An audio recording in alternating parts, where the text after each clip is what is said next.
4장 사무엘의 말이 온 이스라엘에 전해졌다.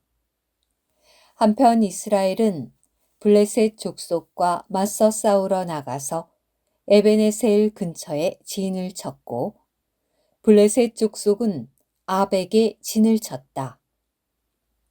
블레셋 족속이 이스라엘과 맞서 전열을 갖추었다. 싸움이 벌어지자 이스라엘이 블레셋 족속 앞에서 패배하였다. 블레셋 족속이 들판에 이스라엘 전열에서 4,000명가량을 죽였다. 백성이 진영으로 돌아오자 이스라엘의 장로들이 말하였다.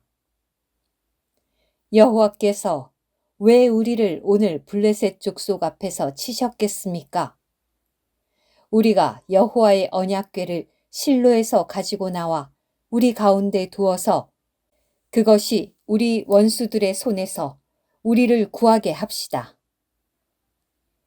그리하여 백성이 실로의 사람들을 보내어 그룹들 사이의 보좌에 앉아 계시는 만군의 여호와의 언약궤를 가져오게 하였다. 그때 엘리의 두 아들 홈니와 비느하스는 하나님의 언약궤와 함께 거기에 있었다. 여호와의 언약궤가 진영에 들어서자 온 이스라엘이 큰 소리로 외쳤고 땅이 진동하였다. 블레셋 족속이 그 외치는 소리를 듣고 말하였다. 대체 히브리 사람들 진영에서 들리는 이 큰 소리는 무엇 때문입니까? 마침내 그들은 여호와의 궤가 이스라엘 진영에 들어왔다는 것을 알게 되었다. 그러자 블레셋 족속이 두려워하며 말하였다. 하나님이 저들의 진영으로 들어갔습니다. 그들이 또 말하였다. 우리에게 화가 있을 것입니다. 이러한 일이 전에는 결코 없었으니 말입니다. 우리에게 화가 있을 것입니다. 누가 저 전능한 신들의 손에서 우리를 건져낸단 말입니까? 저 신들은 광야에서 온갖 재앙으로 이집트 사람들을 친 신들입니다. 블레셋 족속이여, 남자답게 강해지십시오. 그러지 않으면 히브리 사람들이 여러분에게 종살이 했던 것처럼 여러분도 그들에게 종살이할 것입니다. 그러니 남자답게 싸우십시오. 블레셋 족속이 이렇게 싸우자 이스라엘이 패하여 각 사람이 자신의 천막으로 도망갔다. 그들이 마구 죽이니 이스라엘 보병 3만 명이 쓰러졌다. 게다가 하나님의 궤도 빼앗겼고 엘리의 두 아들 홈니와 비느하스도 죽었다. 같은 날 베냐민 사람 하나가 군대에서 달려나와 실로에 이르렀는데 옷은 찢어지고 머리는 흙투성이였다. 그가 왔을 때 엘리는 하나님의 궤 때문에 마음이 떨려서 길가에 있는 자신의 자리에 앉아 기다리고 있었다. 그 사람이 성에 와서 소식을 전하자 온 성이 울부짖었다.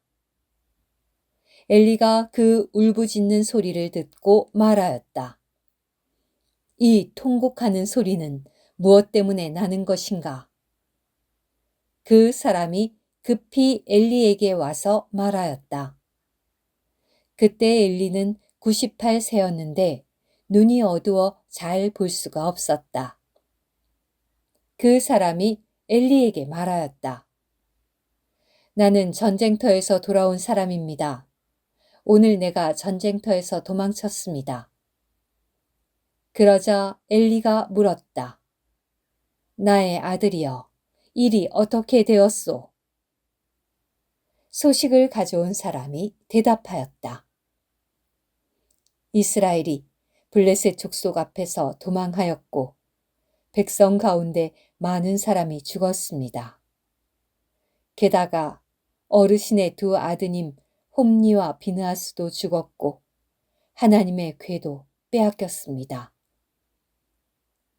그 사람이 하나님의 궤에 대하여 말할 때 엘리는 성문 옆에 있던 자신의 자리에서 뒤로 넘어져서 목이 부러져 죽었다.